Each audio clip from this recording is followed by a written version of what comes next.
I'm Dana Bash in Washington, where the State of our Union is counting the ways that President Donald Trump's second term is night and day from his first. The president is rounding out a highly consequential week of cracking down on dissent here at home, from deportations to vaccine policy to history itself. And what is really remarkable, given Trump's history, is the way he and his team appear largely united in that goal, in public at least. The president is defending his top national security aides after a stunning leak of what many experts tell CNN was damaging classified information about a strike in Yemen, as some of his top allies in Congress voice mild concerns about the national security fallout. Here with me now is Senator James Lankford. He is a member of the Intelligence and Homeland Security Committees and the author of a new book, Turnaround: America's Revival. Thank you for being here, sir. I want to get straight to this question of this potential national security breach. The Senate Armed Services Committee Chair, Roger Wicker, he said the incident, quote, raises questions as to the use of unclassified networks to discuss sensitive and classified information. He wants the Pentagon Inspector General to investigate. Do you also want an independent investigation into how all of this happened? Yeah, it's entirely appropriate for the Inspector General to be able to look at it and to be able to two questions. One is, obviously, how did a reporter get into this thread in the conversation? And the second part of the conversation is, when individuals from the administration are not sitting at their desk in a classified setting on a classified computer, how do they communicate to each other? Currently, it's through encrypted apps is how that communication happens. The next question is that the right way to be able to do it? Obviously, that's the way it has been done for quite a while now, while they're out on the road. But I do want to remind everybody, this is about the Houthis attacking the Americans. That's the story behind the story here, is that Houthis have attacked American ships 170 some odd times. So that for the Trump administration to push back on them is entirely appropriate thing to be able to do. And they are pushing back on them strong to be able to stop their attack on American warships. Yeah, and certainly nobody is questioning that. The question is about the plans and whether or not it was appropriate to be discussing them on the app that we were just discussing. You said it's appropriate for the Inspector General to look at it. Are you calling on the Inspector General to do so? Because we don't believe that's happened yet. I do believe that Roger Wicker has actually called on that Jack Reed and Roger Wicker together have gone back and said, hey, we need to have the Inspector General be able to take a look at this, to be able to examine that. I do. I think it's entirely appropriate. Again, there's two questions. One is, how did a reporter get in this conversation? And the second one is, how do members of the administration talk to each other when they're on the road on things that are clearly timely? The launch of an American strike on the Houthis is a timely issue. They can't all go to their desk, sit in a skiff to be able to have that dialogue. Where and how do they have that dialogue? What's the most secure way to do it? The National Security Advisor, Mike Waltz, said it was a mistake to use Signal. He has taken responsibility. The Defense Secretary, Pete Hegseth, has not, even though he's the one who shared the specific information about the timing and aircraft being used in this strike. Should he take responsibility as well, Senator? I think he just joined into an encrypted app. I don't see it as much of an issue because, again, they all believe that this was a closed circle of conversation. He's trying to give each other a heads up of what's about to happen, as we had given a heads up to our foreign partners overseas as well, to let them know what was about to happen as well. So this is normal communication on it. What's not normal is having a reporter in the middle of it. You've no doubts about Secretary Hegseth's leadership? No, I don't see this as an issue of leadership, nor I've heard some people calling for his resignation. I think that's way overkill in this. He is stepping in and has actually led a very successful first attack here on somebody that had attacked the United States over and over again during the Biden administration and had very limited response. Pete Hegseth has actually organized and coordinated an initial response to push back and make them stop. I want to turn to the economy. President Trump announced a 25% tariff on all foreign-made cars and auto parts. He told NBC News he couldn't care less if car makers raise their prices. And he said, quote, I hope they raise their prices because if they do, people are going to buy American-made cars. You know that's not how it works. Parts of foreign cars are made here. Parts of American cars are made abroad. It's all connected. Do you support these auto tariffs, even if it means Americans will pay more? Yeah, I don't think Americans want to pay more for their automobiles. And right now, North America actually cooperates together to be able to build many of America's Right. cars. You'll have a Ford Bronco, for instance, cross back and forth between Mexico and the United States several times as far as parts and manufacturing there. So Canada, the United States, and Mexico have cooperated together. The USMCA that President Trump negotiated has been a key part of longstanding supply chain that's actually been developed among North America. A lot of manufacturers, BMW and others that are foreign manufacturers, Toyota, Nissan, we can go on, have come to the United States to actually build vehicles here. That's the key goal of this that I hear from President Trump is we want more manufacturing in the United States, and we want to encourage those folks that are around the world that plan to sell Americans cars come here to be able to build them. That helps American jobs. So you're and it okay also with will these bring tariffs? prices down as well. I'm okay with the start of the negotiations on this. I think the Well, push it is a sounds like they're long-term not push on this. This is Negotiations. He's going to put them into effect starting this week. He is going to put them in effect starting this week, as he's done in several other tariffs that he's put it out there and said that's going to start this day. And then when Mexico came to the table, or when Canada came to the table, or when Japan came to the table, they immediately came back down and said, all right, let's start talking about how we're going to negotiate this. Vietnam is already talking about changing their tariff barriers. Multiple other countries are doing that. So this is a negotiation with President Trump. It's all a negotiation to see what are we going to do long term. I feel like in some ways in the economy, this is kind of like a kitchen remodel or a bath remodel. There's a bit of a mess at the beginning, but everybody has a long-term look of where we're headed. It's going to be noisy for a little while, but we all know where we're headed, trying to reduce the prices for Americans and increase jobs. Well, on that note, in your book that I mentioned, you write that Americans voted for Donald Trump because they, quote, decided the nation needed a turnaround election. In this past week, inflation ticked back up. Stocks went down again. Americans are increasingly pessimistic about the economy, worried about a recession. It's harder to find a job. Is Trump failing to deliver on the kind of turnaround Americans were hoping for that you write about? We are less than 3 months into the administration at this point, so I think we've got a ways to go to be able to determine anything related to that. This is the first days of trying to be able to stop some of the failed policies, quite frankly. The border is much more secure. I think that was a key area that a lot of Americans said they don't like the chaos of the border. If we go back a year and a half ago, we had 12,000 people a day that were illegally crossing the border. Now we have less than 200 But on the even economy, attempting sir, to cross the border. That's a dramatic turnaround. Right. Well, on the economy, it's the same thing. We're in the early days. As I mentioned before, a lot of people are looking long-term on this, not short-term, as we do typically in the stock market. It's not what happens in a week. It's what happens in a year or 2 years, 3 years, 5 years, 10 years, where people see the real growth. The initial push right now is let's get rid of the reciprocal tariffs that are out there where do reciprocal tariffs, try to push down tariffs that are high overseas and to be able to bring those down. That's a key feature that will help our economy long term. Getting more manufacturers coming to the United States, as we have seen multiple entities from around the world moving to do more manufacturing in the United States just in the last 3 months. Literally trillions of dollars of investment coming back our way. That will have a long-term impact. So I don't think we can judge what's going to happen a year from now by what happened in a week. I want to turn to the arrest of Rümeysa Öztürk. She is a Turkish PhD student at Tufts University. The video that we have appears to show men in plain clothes grabbing and handcuffing her, taking her away in a van. Now, the Trump administration claims that she engaged in activities in support of Hamas. They're apparently referring to an op-ed she wrote criticizing Tufts' response to Gaza protests.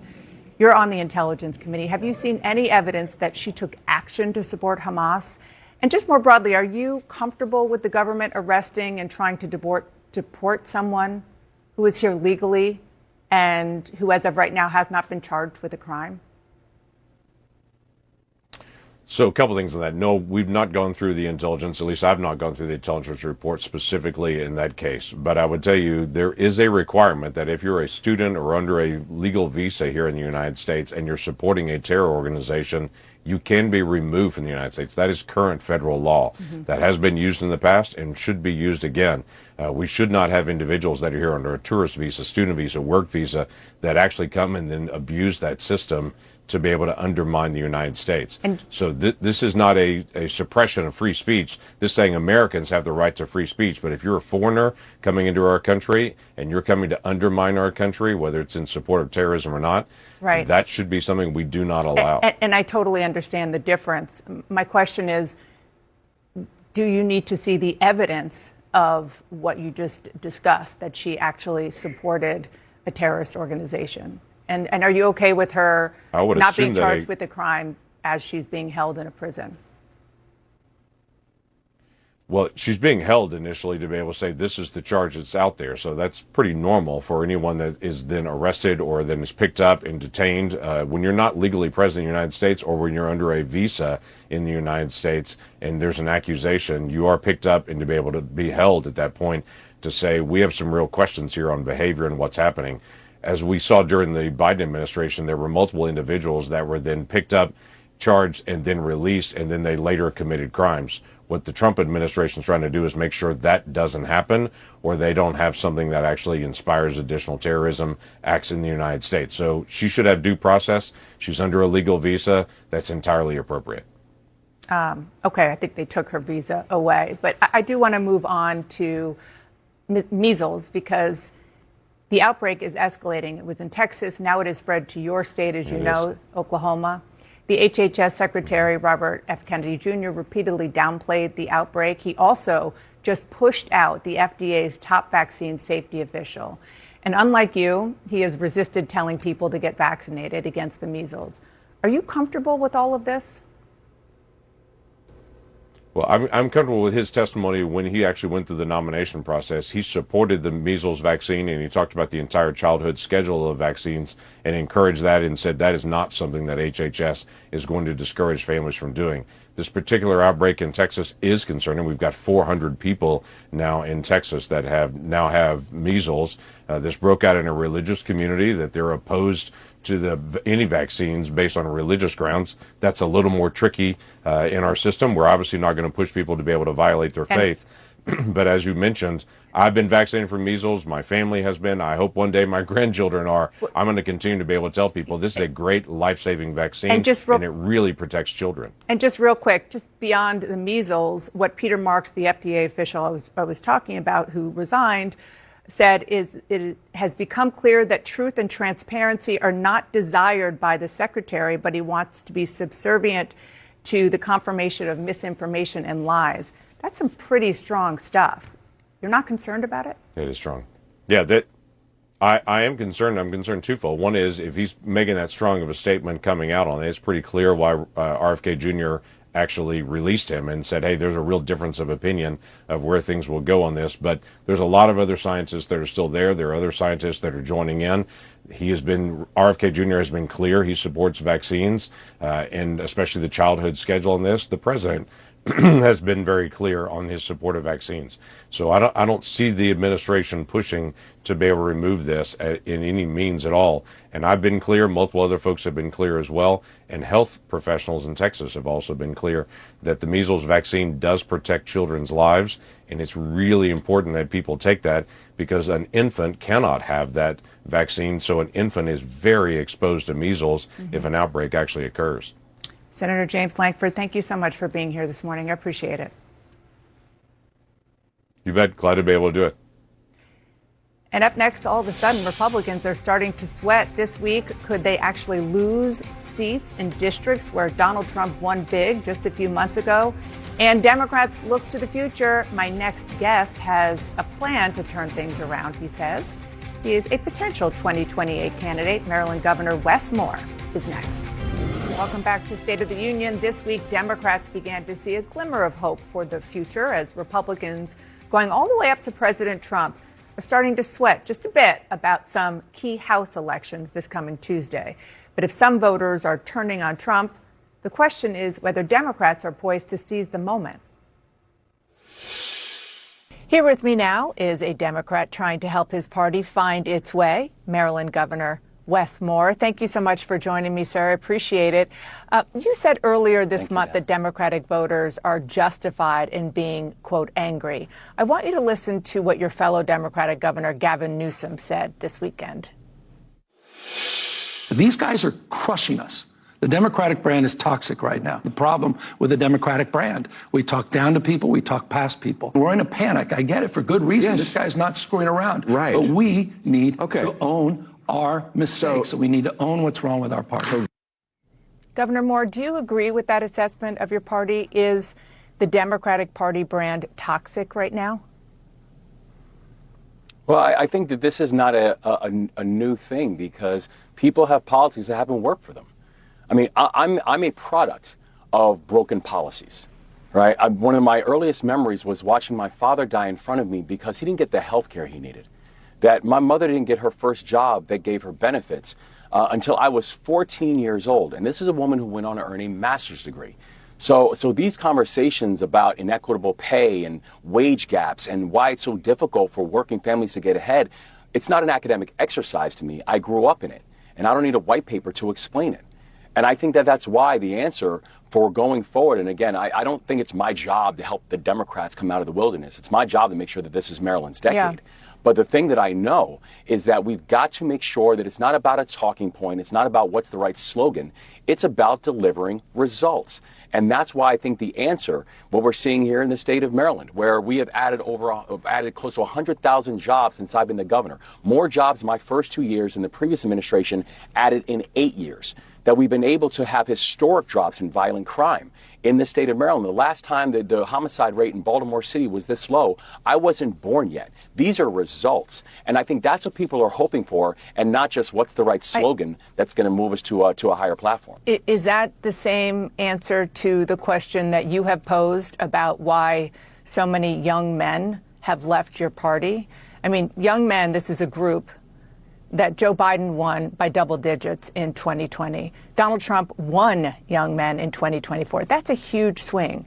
So was it your policies? Was it your message? Or is it both?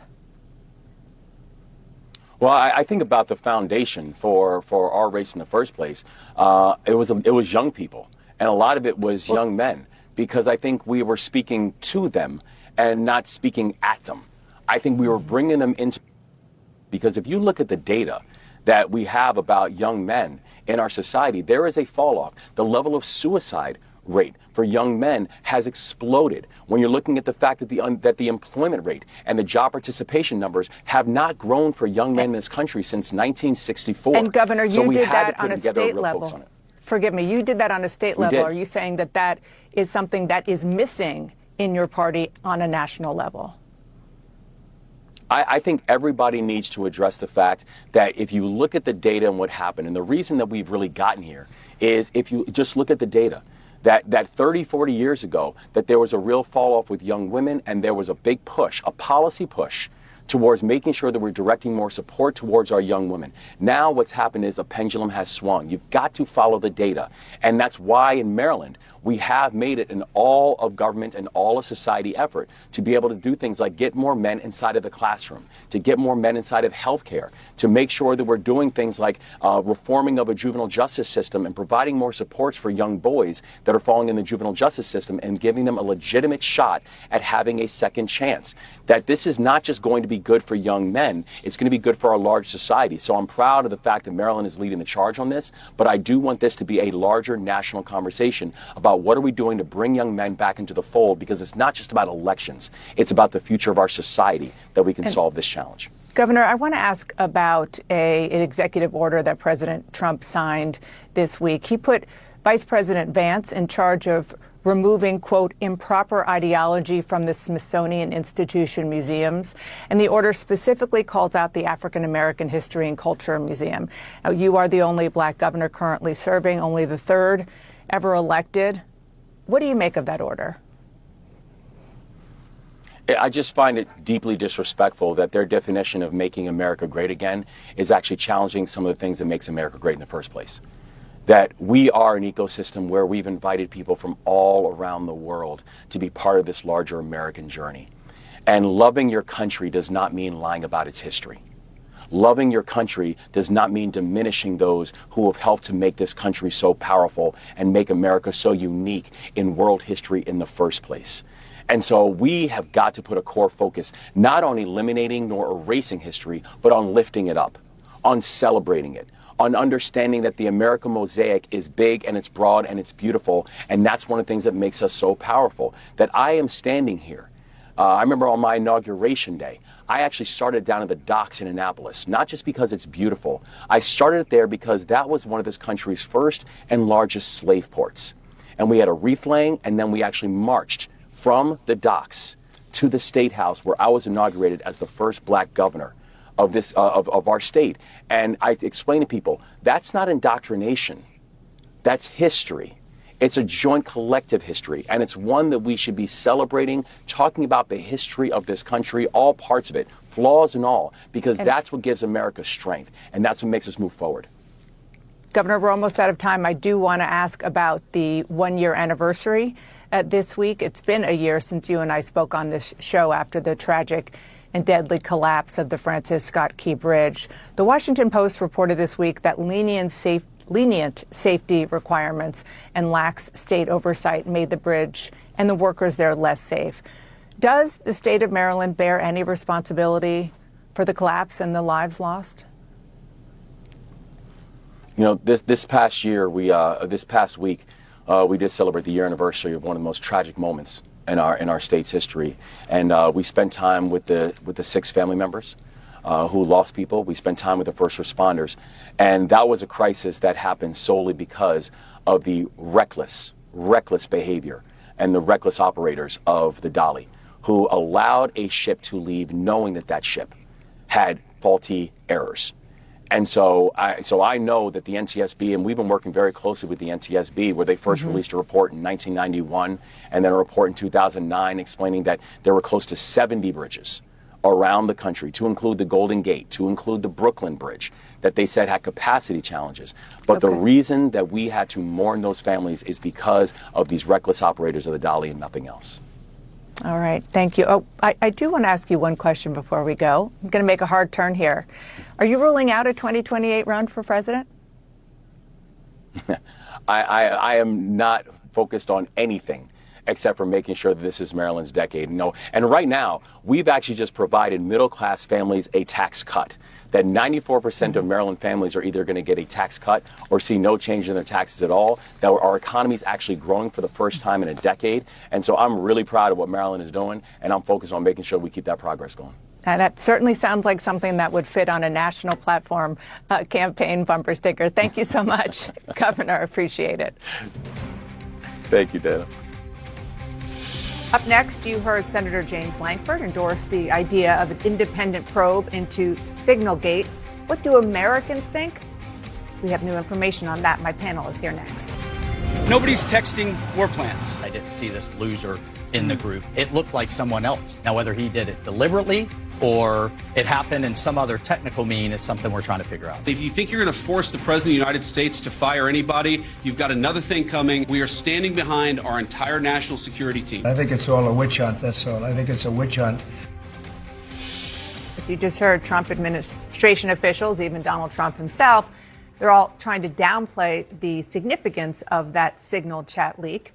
And my panel is here to talk about that. And a big welcome to a new member of the State of the Union panel.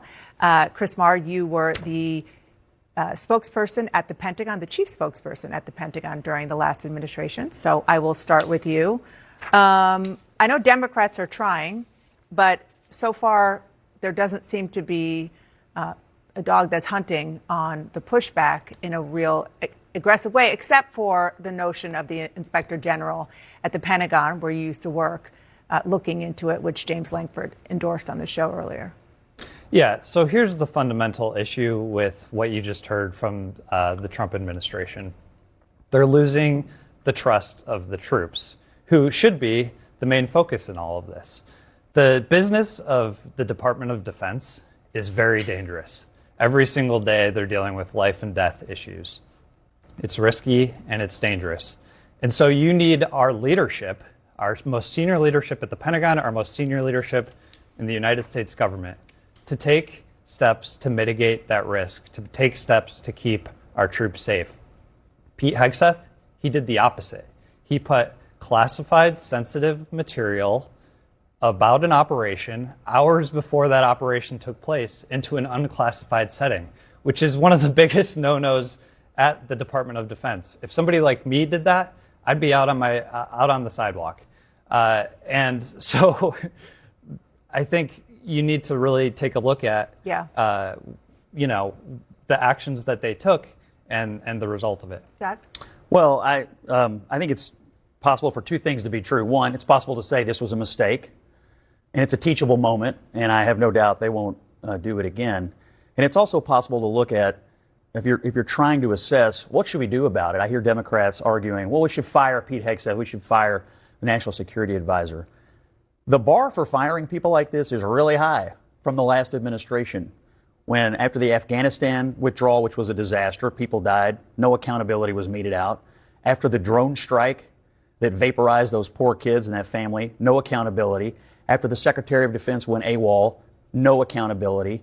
So if you're arguing today that we should get rid of Pete Hegseth over a small mistake regarding communications, even while he was expertly executing this military operation against the Houthi rebels, which also the Biden administration didn't take up, I don't have a lot of time for that argument today, and neither does most Republicans. The problem here is that Pete Hegseth has taken no accountability. He's bashed the reporter. He's called it a hoax. He's done everything but say, hey, I made a mistake by putting this information in the Signal chat. You mentioned Secretary Austin. He stood at the podium for an hour and took accountability. He asked for a 30-day review of the hospitalization. He asked for an inspector Did general a single Democrat ask for his resignation? Scott, if I may. Did a single Democrat, Scott, not one? I am so glad to hear you say that this was a mistake. Yeah. We have not heard a single member of the Trump administration say that this was a mistake. Trump did. We need leadership. Trump did. We need leaders who step up, who own their mistakes, Trump and put did. out clear plans, because what I'm hearing on the ground from actual constituents is that this is a sign of the carelessness of this administration, who can't even protect national security details. What about our personal details, our tax numbers? I want to bring in Shermichael and show our viewers some of the new polling that I teased earlier. This is from CBS out this morning. Using Signal to discuss military plans was not appropriate. Overall, 76% agree with that. Mostly Democrats, 91% of Democrats, 80% of independents, and even a majority of Republicans. Look, I'm not surprised, but I want to just go back down memory lane. I mean, Scott mentioned Afghanistan and how much of a debacle it was, but let's remind the viewers of the specifics of Afghanistan. 13 service members died. It was the deadliest attack, a single deadliest attack since 2011. A significant number of our troops were gravely wounded. And let's not forget those Gold Star families. They begged for accountability. Even many of them testified before Congress. Fire someone, demote someone. The administration did absolutely nothing. And even when Jake Sullivan told President Biden, I'm willing to resign, the president wouldn't accept the resignation. And so when Scott, when I, and other Republicans say we don't want to hear anything from Democrats, they have no moral standing to talk to Republicans about what we should do when they did absolutely nothing. When those Gold Star families, even to this day, Dana, still are begging for some type of answers for why the administration didn't protect their sons and daughters, and they want to lecture us Chris, on what we what do you did say to wrong. Give me a break. Look, there's no doubt that what happened at Abbey Gate was a tragedy, just like every loss of life over the last 20 years of the Afghanistan war. We can argue the merits of why we got into the war in Afghanistan. We can argue the merits of how we got out of the war in Afghanistan. But it's up to the Secretary of Defense in those moments to do everything he can to mitigate the risk that our troops face. We did that at Abbey Gate. It was a tremendously chaotic, difficult circumstance that was extremely dangerous for those men and women. I want to get Mallory in. It is wild to me that we would rather live in the past and point blame at Democrats who are no longer in the White House. They are not the leaders in power right now. People want to know right now, what is this administration going to do? What is J.D. Vance going to do? Who in that Signal chat is going to step forward, say this was a mistake? You should not use apps that any of us can download on our phone to share sensitive information. But you know why this is important from an argumentative perspective? Because Democrats are positioning themselves as being the authority. Let's not talk about what went Democrats wrong. versus You have Hold no on. ground to stand on Hold to on. lecture us about what's going wrong why here are we when you guys had a dividing? catastrophic Hold on. issue Wait. just 3-4 years ago. One at a time. Why are you so insistent on dividing this country? It is not about I'm insistent on Democrats dividing the versus country. Republicans. It is about people that I am hearing from every single day.